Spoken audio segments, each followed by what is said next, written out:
Good afternoon to all. Welcome to the class. Today topic is training psychology. देखिए last class में हमने देखा था इंस्ट्रक्शनल डिज़ाइन के बारे में और वहाँ पर हमने एडी मॉडल के बारे में पढ़ा था। ठीक है कि अगर किसी भी फील्ड में हमें इंस्ट्रक्शनल डिज़ाइन बनानी है, फॉर्मेशन करना है, तो हम उसके लिए किन स्टेप्स को फॉलो करते हैं और उन स्टेप्स को कलेक्टिवली हम एडी मॉडल के थ्रू हमने पढ़ा था। ठीक है, तो अगर आपको ये इस क्लास को स्टार्ट करने से पहले अगर आपने लास्ट क्लास नहीं देखी है तो उसे देख लीजिए, तो ये क्लास आपको बेहतर तरीके से समझ में आएगी, नहीं तो आपको कंफ्यूज करेगा और इस टॉपिक से आप लिंक नहीं कर पाओगे। तो देखिए हमने लास्ट टाइम पे डिफरेंट स्टेप्स देखे थे। आज हमारा टॉपिक है ट्रेनिंग साइकोलॉजी। तो ट्रेनिंग साइकोलॉजी का यूज़ करके हम कैसे इंस्ट्रक्शनल मटेरियल प्रिपेयर कर सकते हैं, उसके लिए क्या क्या चीज़ों की जानकारी आपको होना आवश्यक है, उन सभी की बात करेंगे आप। तो सबसे पहले ट्रेनिंग साइकोलॉजी को समझ लेते हैं कि ट्रेनिंग साइकोलॉजी क्या है। देखिए पहले तो ट्रेनिंग क्या है। ट्रेनिंग के द्वारा आप किसी भी फील्ड में इफ़ेक्टिव और इफ़िशियंट हो जाते हो। जब आप ट्रेनिंग करते हो तो आप किसी भी फील्ड में इफ़ेक्टिव और इफ़िशियंट हो जाते हो। ठीक है, जैसे आप बीएड कर रहे हो ताकि आप बीएड में आप 6th to 8th क्लास या उससे एक्सटेंडेड क्लासेस में पढ़ाने के लिए प्रशिक्षण ले रहे हो, इसलिए ताकि आप प्रभावशाली हो सके, है ना। और इस प्रशिक्षण की आवश्यकता भी इसीलिए है क्योंकि आपको ये बहुत हेल्पफुल होता है पूरी जर्नी में। टीचिंग लर्निंग प्रोसेस की जो जर्नी है उसमें ये आपको इफ़ेक्टिव बनाने के लिए, और आप जिस प्रोफेशन से जुड़ने जा रहे हैं उसमें आपको ईज़िली स्मूथली आगे प्रोसीड करने के लिए ये ट्रेनिंग बहुत इम्पॉर्टेंट है, ताकि आप इफ़ेक्टिवली लोगों से, अपने स्टूडेंट से कनेक्ट हो पाएँ। ठीक है, तो अगर हम ट्रेनिंग साइकोलॉजी को देखते हैं तो training psychology is the psychology use for training purposes. Okay, the rules and principles of psychology are applied to bring desirable improvement in the performance of the trainee or learners। हम इसमें individual improvement के लिए तो हम training करते हैं, तभी training की आवश्यकता है, नहीं तो ट्रेनिंग की कोई आवश्यकता नहीं है। ट्रेनिंग से पहले अगर आपको देखें और आफ्टर ट्रेनिंग देखें तो आप में बहुत ज़्यादा चेंजेस हो जाते हैं, आप इफ़ेक्टिव हो जाते हो। तो वो किस कारण से हो जाता है, क्योंकि इस पीरियड, इस ट्रेनिंग के द्वारा आपकी प्रोसेसिंग होती है, तो जिस इनपुट में जाते हो आप, उससे बेहतर और प्रभावशाली होकर निकलते हो, वो आपका आउटपुट होता है। ठीक है, तो ये प्रोसेसिंग के थ्रू होता है, तो इससे आप में डिज़ायरेबल इम्प्रूवमेंट आता है। In the field of education, it plays a leading role in the planning and structuring of appropriate instructional design for helping in the execution of instructional task as effectively as possible। देखिए last class में आपने instructional design कैसे formation होता है उसका, उस बारे में पढ़ा था। तो अगर आपने लास्ट क्लास नहीं देखी है तो इस क्लास से पहले आप लास्ट क्लास ज़रूर देखें, तभी आप इस टॉपिक से कनेक्ट कर पाओगे, नहीं तो आप बीच में एक गैप होगा और आप इस टॉपिक से सही से समझ नहीं पाओगे। ठीक है, तो वो आप देख लीजिएगा। प्रशिक्षण मनोविज्ञान, अगर हिंदी में देखें तो प्रशिक्षण मनोविज्ञान व्यवहारात्मक मनोविज्ञान की वह शाखा है जिसे मुख्य रूप से प्राणी विशेष को किसी न किसी प्रकार का वांछित प्रशिक्षण, वांछित डिज़ायरेबल ट्रेनिंग प्रदान करने हेतु काम में लाया जाता है। प्रशिक्षण किसी भी कार्य को अधिक से अधिक प्रभावपूर्ण और कुशलता से संपादित करने के लिए दिया जाता है।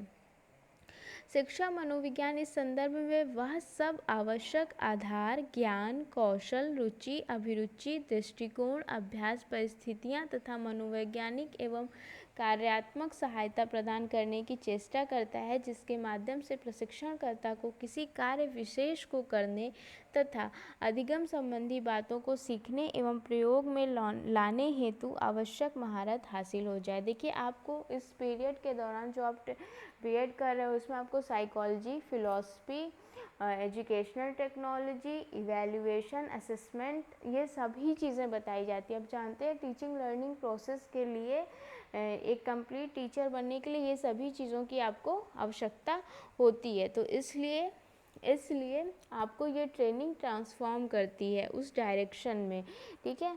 तो ये सभी चीज़ें आपको इसीलिए पढ़ाई जाती हैं, ताकि इन सभी चीज़ों से आपका इंटरेक्शन इसीलिए कराया जाता है क्योंकि हर एक फील्ड के साइंस, मैथ, हिस्ट्री, ज्योग्राफी, अगर आप किसी भी सब्जेक्ट के स्टूडेंट हो, लेकिन आपको ये चीज़ इन सभी सब्जेक्ट पे स्टडी करनी होती है क्योंकि ये सभी सब्जेक्ट आपको आपके लर्नर से जुड़ने में बहुत मदद करते हैं। और जब तक आप लर्नर से जुड़ोगे नहीं तो आप टीचिंग लर्निंग प्रोसेस से कैसे जुड़ पाओगे, है ना।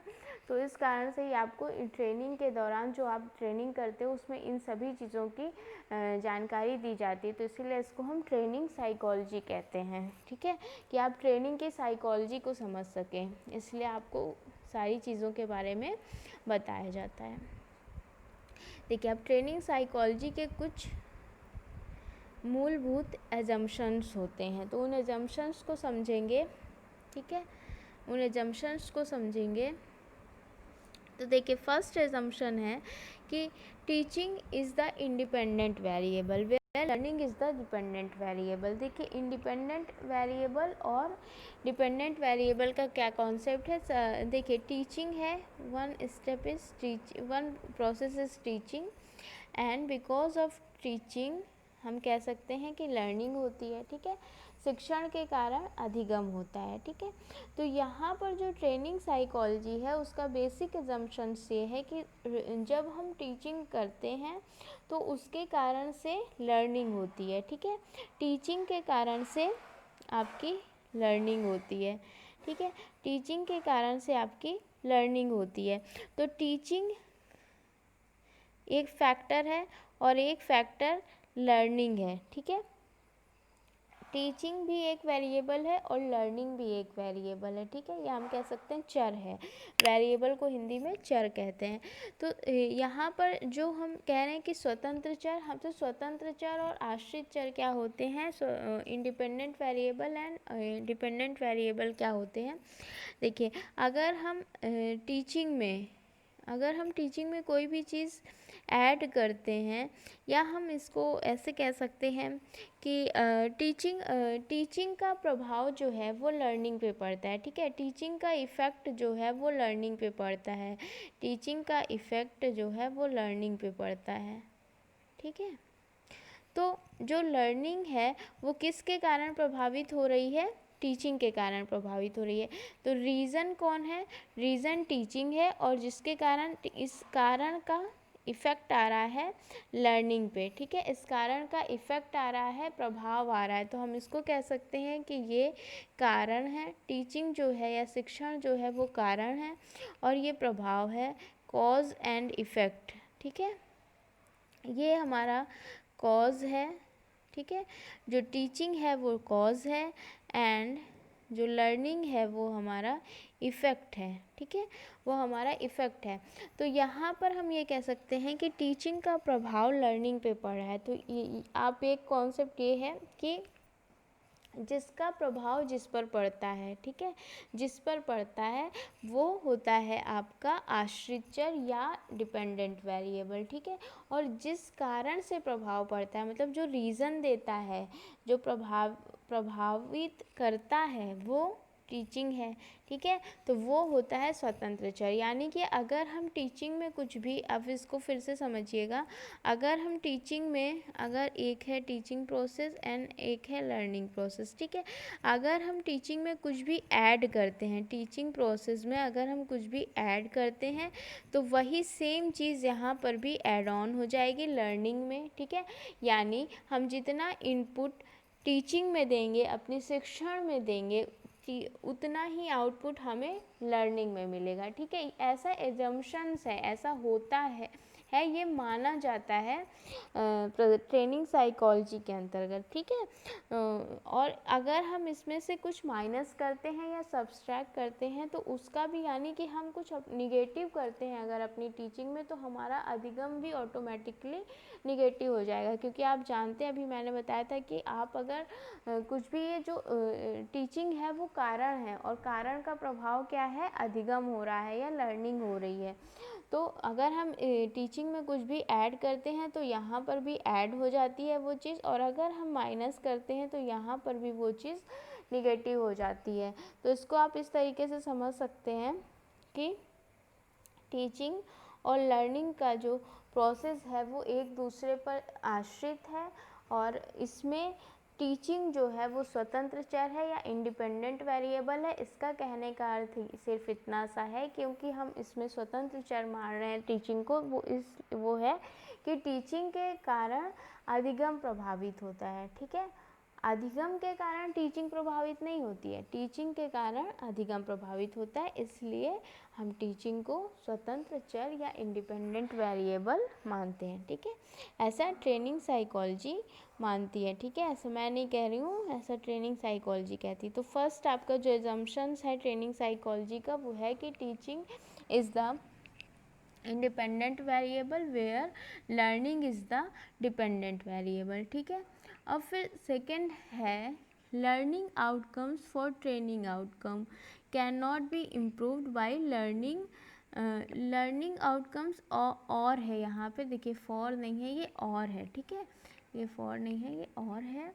लर्निंग आउटकम्स और training output cannot be improved by learning theories, therefore emphasis should be laid on the teaching theories। देखिए यहाँ पर फिर से आपको ये फर्स्ट बात समझनी बहुत ज़रूरी है कि टीचिंग का प्रभाव लर्निंग पे पड़ता है। ठीक है, तो इस कारण से हमको जो है ट्रेनिंग साइकोलॉजी में जब हम अपना इंस्ट्रक्शनल डिज़ाइन प्रिपेयर करेंगे, फ्रेम करेंगे, फॉर्म करेंगे, तो वहाँ पर हमको किसका यूज़ करना होगा, हमको टीचिंग थियरीज़ का यूज़ करना होगा। ठीक है, हमको टीचिंग से रिलेटेड थियरीज़ का यूज़ करना होगा। हमको यहाँ पर ध्यान रखिएगा, हमको यहाँ पर लर्निंग थियरीज़ का यूज़ नहीं करना है। ठीक है, लर्निंग थियरीज़ का यूज़ नहीं करना है। क्यों हम ऐसा कह रहे हैं, क्योंकि हमने टीचिंग को यहाँ पर इंडिपेंडेंट वेरिएबल माना है और लर्निंग को हमने डिपेंडेंट। तो जब लर्निंग डिपेंडेंट है टीचिंग पे, तो इस पर हम यहाँ पर लर्निंग थियरीज़ का नहीं यूज़ करेंगे। हम किसका यूज़ करेंगे, हम यूज़ करेंगे टीचिंग थियरीज़ का। इसलिए क्योंकि हम जितना टीचिंग थियरीज़ में ऐड करते जाएंगे उतना ही हमारा लर्निंग भी पॉजिटिवली और निगेटिवली प्रभावित होता जाएगा। तो इसलिए इसका ट्रेनिंग साइकोलॉजी में हम क्या करते हैं, हम जो है वो अधिगम विधियों का यूज़ नहीं करते हैं, लर्निंग थियरीज़ का यूज़ नहीं करते, बल्कि हम उसकी जगह पर शिक्षण विधियों का या टीचिंग थियरीज़ का यूज़ करते हैं। ठीक है, क्योंकि ये ऐसा हम क्यों करते हैं, क्योंकि हमने इसमें टीचिंग को या शिक्षण को एक स्वतंत्र चर के रूप में लिया है, एक इंडिपेंडेंट वेरिएबल के रूप में लिया है। ठीक है, फिर देखिए थर्ड एजम्पशन आपका टास्क एनालिसिस से है। ठीक है, टास्क एनालिसिस है। ठीक है, जो भी आपको चेंजेस लेके आने हैं उसको आप क्या करेंगे, उसको आप एनालाइज करेंगे। आप इस ट्रेनिंग के द्वारा आप जो बिहेवियरल चेंज ले आना चाहते हैं अपने ट्रेनीज़ में, उसको आप एनालाइज करेंगे, उस टास्क को आप एनालाइज करेंगे कि कैसे कैसे ये स्टेप वाइज आप एनालाइज करने का क्या मतलब है कि आपका जो एक टास्क है, जो एक बड़ा प्रोजेक्ट है या एक बड़ा जो टारगेट है, आप उसको छोटे छोटे हिस्सों में तोड़िए, छोटे छोटे टुकड़ों में या छोटे छोटे एलिमेंट्स में, पार्ट्स में डिवाइड करिए और हर एक पार्ट की एनालिसिस करिए। ठीक है, हर एक पार्ट की आप अपने टास्क को छोटे छोटे स्टेप्स में डिवाइड करिए और हर एक स्टेप्स की एनालिसिस करिए। उस एनालिसिस करने से आपको हर एक स्टेप पे जब आप इम्प्रूवमेंट करते जाओगे तो ओवरऑल ट्रेनिंग में आप इम्प्रूवमेंट कर लोगे, क्योंकि आप अपने पूरे टास्क में इम्प्रूवमेंट कर ले रहे हो और हर एक जगह पर जहाँ पर आप सुधार की आवश्यकता है वहाँ पर कर लोगे। इसको आप इस तरीके से भी समझ सकते हो कि देखिए, आपको जब आप फर्स्टली बीएड में आते हो तो आपको क्या किया कराई जाती है, आपको माइक्रो टीचिंग कराई जाती है। क्यों, क्योंकि आपको फिर बाद में एक पूरा लेसन प्लान पढ़ाना होता है ना क्लास में, आपको 30 या 40 मिनट का एक पूरा कंप्लीट क्लास लेनी होती है। तो वहाँ पर हम कहाँ से शुरू करें, हमने उसकी लेसन प्लान या क्लास को पढ़ाना वो आपका पूरा एक कंप्लीट टास्क है, लेकिन आपने उसकी एनालिसिस की और फिर उसको हमने ट्रेनिंग साइकोलॉजी के एजम्पशंस के अकॉर्डिंग हमने उसको स्टेप्स में डिवाइड किया। तो इसीलिए जब आप आते हो फर्स्ट तो आपको क्या कराई जाती है, आपको माइक्रो टीचिंग कराई जाती है। तो वो 5 मिनट्स के या 6 मिनट्स के छोटे छोटे स्टेप्स होते हैं और छोटी छोटी स्किल्स होती हैं। इन सभी स्किल्स को लेकर ही आपकी एक कंप्लीट स्किल या हम कह सकते हैं कंप्लीट टीचिंग से रिलेटेड जितनी भी स्किल्स है वो आप सब सीखते हो, है ना। सबसे पहले आप introduction skill, objective writing skill, है ना, black board writing skill, demonstration skill, ये सभी चीज़ें आप सीखते हो। इस टुकड़ों में सीखते हो, आप पार्ट्स में सीखते हो, है ना। अगर आपको ये सभी चीज़ें एक साथ सिखाई जाएं तो आपको कन्फ्यूज़न होगा, लेकिन जब आप इसको स्टेप्स में या आप इसको पार्ट्स में तोड़ कर सीखते हो तो वो आपके लिए ईजी हो जाता है। तो ये भी इसका एक एजम्पशन है कि हमको इसमें टास्क एनालिसिस करनी चाहिए। तो इसको देख लेते हैं। The performance of the learner और a trainee with regard to the performance of a learning task can only be improved by planning and structuring of the appropriate teaching task. अधिगम कार्यों के संपादन में अधिगमकर्ता को वांछित सफलता तभी मिल सकती है जब उसे इस संबंध में दिए जाने वाले शिक्षण या प्रशिक्षण कार्यों का एक प्रकार नियोजन और कार्यान्वयन किया जाए। देखिए, फोर्थ एजम्पशन है इन लर्निंग और training depends on some specific norms and systematic designing of activities or task A task therefore should be analyzed into its proper element। Task analysis से ही रिलेटेड, टास्क एनालिसिस करने के बाद आपको किन किन steps को करना है उसको आप ऑर्गेनाइज करते हो सिस्टमेटिकली, तो फिर आप एक इफ़ेक्टिव इंस्ट्रक्शनल डिज़ाइन प्रिपेयर कर लेते हो। Task therefore should be analyzed into its proper elements or components for creating appropriate learning conditions to acquire the desired efficiency with regard to the performance of the whole task। अधिगम या प्रशिक्षण कार्य हेतु एक उचित अनुदेशनात्मक प्रारूप का निर्माण करने हेतु इस कार्य का उचित विश्लेषण करना आवश्यक है। कार्य विश्लेषण या टास्क एनालिसिस से यह पता चलता है कि इस कार्य के संपादन में वांछित सफलता और प्रवीणता प्राप्त करने हेतु किस प्रकार की शिक्षण अधिगम परिस्थितियों या शिक्षण तकनीकों की आवश्यकता होगी। ठीक, अभी जो मैंने आपको समझाया वही बात है। देखिए, फिर यहाँ पर कुछ मूलभूत प्रिंसिपल्स फॉलो किए जाते हैं जब आप ट्रेनिंग साइकोलॉजी से रिलेटेड इंस्ट्रक्शनल डिज़ाइन को प्रिपेयर करते हो। तो ये सभी चीज़ें आप जानते हो सबसे पहले ही, सो देख लीजिए एक बार। Principle of analysing the whole task, आप होल टास्क को कैसे एनालाइज करोगे, उस प्रिंसिपल की बारे में आप उनसे रिलेटेड नियमों को आप फॉलो करोगे। ठीक है, फिर कार्यांशों के संपादन हेतु प्रशिक्षण देने का नियम, principle of providing training in task elements, then principle of sequencing the task element, principle of self rewarding and reinforcement. तो आपने जितने भी सेल्फ रिवॉर्ड या रीइंफोर्समेंट से रिलेटेड टीचिंग थियरीज़ पढ़ी है, उन टीचिंग थियरीज़ का आप यूज़ करोगे, तब आप अपने इंस्ट्रक्शनल मटेरियल को डिज़ाइन करोगे। एंड स्वगति से अधिगम अर्जन करने का नियम, यानी कि principle of learning with own pace. ठीक है, तो ये सभी सिंपली बस आपको याद रखने हैं, बहुत डिटेल्स में नहीं जाना है। इन सभी नियमों को आप ध्यान में रखते हुए, नियम या प्रनियम इनको हिंदी में कहते हैं एंड इंग्लिश में प्रिंसिपल्स कहते हैं, तो उन सभी टीचिंग रिलेटेड प्रिंसिपल्स का आपको ध्यान रखते हुए इंस्ट्रक्शनल डिज़ाइन को प्रिपेयर करना है। क्या नेक्स्ट, देखिए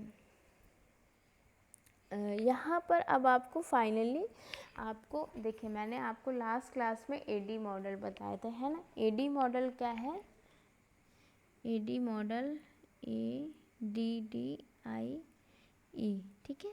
तो यहाँ पर हर एक अल्फ़ाबेट का एक मीनिंग है। A is for analysis, D design, D development, I stands for implementation and E is evaluation. तो 5 स्टेप प्रोसेस है।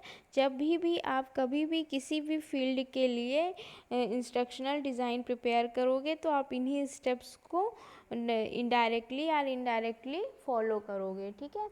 तो यहाँ पर जब आप ट्रेनिंग साइकोलॉजी से रिलेटेड इंस्ट्रक्शनल मटेरियल डिज़ाइन कर रहे हो तो भी आप AD मॉडल्स में बताए गए स्टेप्स को ही फॉलो करने वाले हो। इसका मतलब पहले आप एनालिसिस करोगे, एनालिसिस स्टेप्स पर आप अपने ऑब्जेक्टिव फ्रेम करोगे इन बिहेवियरल टर्म्स कि आपको इस ट्रेनिंग साइकोलॉजी के लिए जो आप इंस्ट्रक्शनल डिज़ाइन प्रिपेयर कर रहे हो वो किस तरीके के लर्नर के लिए पहले तो आप प्रिपेयर कर रहे हो, और फिर उनकी एज क्या है, एज के अकॉर्डिंग उनकी साइकोलॉजी क्या है, और फिर उसको देखते हुए आप किस तरीके से मतलब किस एरिया के लर्नर को, किस फील्ड के लर्नर को आप अपनी ट्रेनिंग देने वाले हो।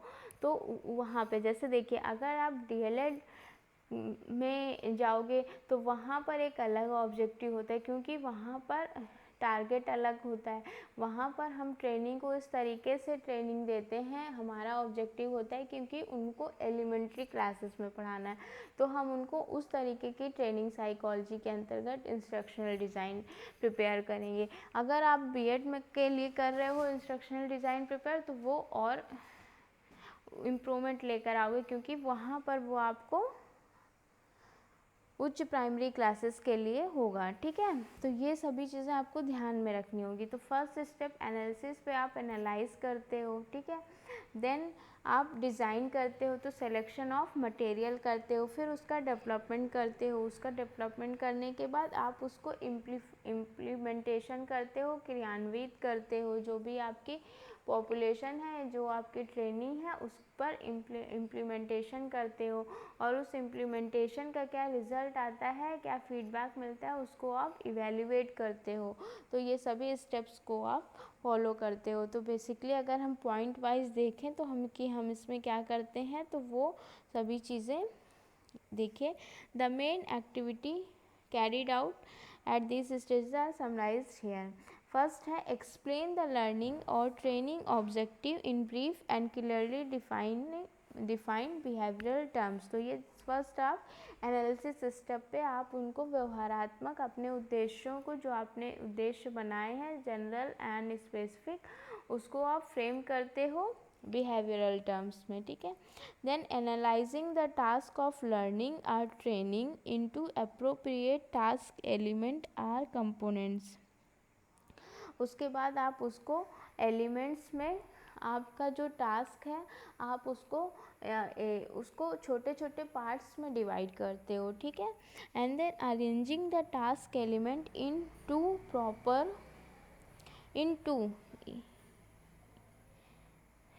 Proper sequence in view of the, ये TO2 है, TWO रॉन्ग स्पेलिंग लिख गई है, सॉरी फॉर दैट।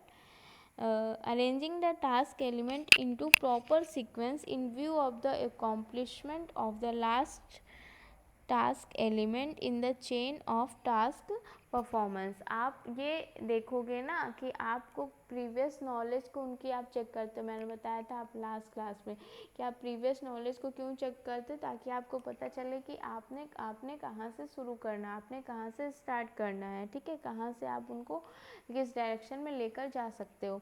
तो इस सेंटेंस में यही कहा जा रहा है कि लास्ट टास्क क्या है उसके अकॉर्डिंग आप अगला नेक्स्ट टास्क को डिज़ाइन करोगे, ताकि आप दोनों के बीच में कनेक्शन इस्टेब्लिश कर सको, ठीक है। फिर सेलेक्टिंग प्रॉपर लर्निंग और strategy and means for the accomplishment of each task element. प्रत्येक कार्यांश के संपादन हेतु उचित अधिगम या प्रशिक्षण प्रविधि या व्यूह रचना का चयन करना, ठीक है। अब हर एक टास्क को कंप्लीट करने के लिए आपको किस तरीके की रिक्वायरमेंट्स होगी, किस तरीके की टीचिंग मेथड्स, टीचिंग टैक्टिक्स का यूज़ करना है, वो सभी चीज़ें आपको डिसाइड करनी होगी ताकि आप अपने टास्क को इफ़ेक्टिव बना सको, इफ़िशिएंट बना सको। तो ये सभी चीज़ें आप ट्रेनिंग साइकोलॉजी की सहायता से कर सकते हो। Then ensuring adequate transfer of learning और training from one task element to another, enabling each element as mediator for the learning of the final and complete skill of the whole task. एक कार्यांश के अधिगम या प्रशिक्षण का दूसरे कार्यांशों के अधिगम या प्रशिक्षण हेतु ऐसा सकारात्मक स्थानांतरण जिससे एक कार्य संपादन संबंधी प्रवीणता के माध्यम से आगे दूसरे सभी कार्यांशों के संपादन में पूरी समर्थन हासिल होती जाए और इस तरह अंत में पूरे कार्य को करने संबंधी प्रवीणता प्रशिक्षणार्थी अर्जित कर ले। जैसे आप माइक्रो टीचिंग में एक एक स्टेप्स को जब आप अच्छे से सीखते जाते हो तो आप ओवरऑल जब आप टीचिंग करते हो तो वो सभी स्किल्स आप में दिखाई जाती, क्योंकि आपने हर एक स्किल्स में इम्प्रूवमेंट कर लिया है। तो जब आप कलेक्टिवली इन स्किल्स का यूज़ करते हो तो आप प्रभावशाली होते हो उस टाइम पे, और आपसे गलतियाँ कम होने के चांसेस रहते हैं। Evaluating the progress in view of the achievement of the desired training or learning objectives। निर्धारित अधिगम या प्रशिक्षण उद्देश्यों के संदर्भ में प्रशिक्षार्थी की प्रगति का मूल्यांकन। अब जानते हैं आप एडी मॉडल में सबसे लास्ट स्टेप इवैल्यूएशन होता है आफ्टर इम्प्लीमेंटेशन। तो जो भी आपने सारी चीज़ें कर ली उसके बाद आप इवैल्यूएशन करते हो, तो इसीलिए आपका हर सेमेस्टर में इवैल्यूएशन होता है कि आपने प्रैक्टिकली एंड थ्योरेटिकली कितनी चीज़ें सीखी है और कहाँ पर आपको और सीखने की आवश्यकता है। तो उससे रिलेटेड आपको ये चीज़ें हैं। Then using feedback to monitor progress and make adjustment in training or learning strategy। फिर हमें जिस तरीके का फीडबैक मिलता है, जैसे जब आपको माइक्रो टीचिंग में फीडबैक मिलता है तो आप उसके फीडबैक के अकॉर्डिंग फिर से अपने माइक्रो टीचिंग लेसन प्लान को फिर से प्लान करते हो, फिर से रीटीच करते हो, सभी स्टेप्स को फिर से रिपीट करते हो ताकि आप हर एक टास्क में अच्छे से महारत या निपुणता या इफ़िशियंसी हासिल कर सको। ठीक है, और इस तरीके से आप ट्रेनिंग की सहायता से अपने आप में चेंजेस ले आते हो और उन चेंजेस के कारण आप इफ़िशियंट और इफ़ेक्टिव होते हो।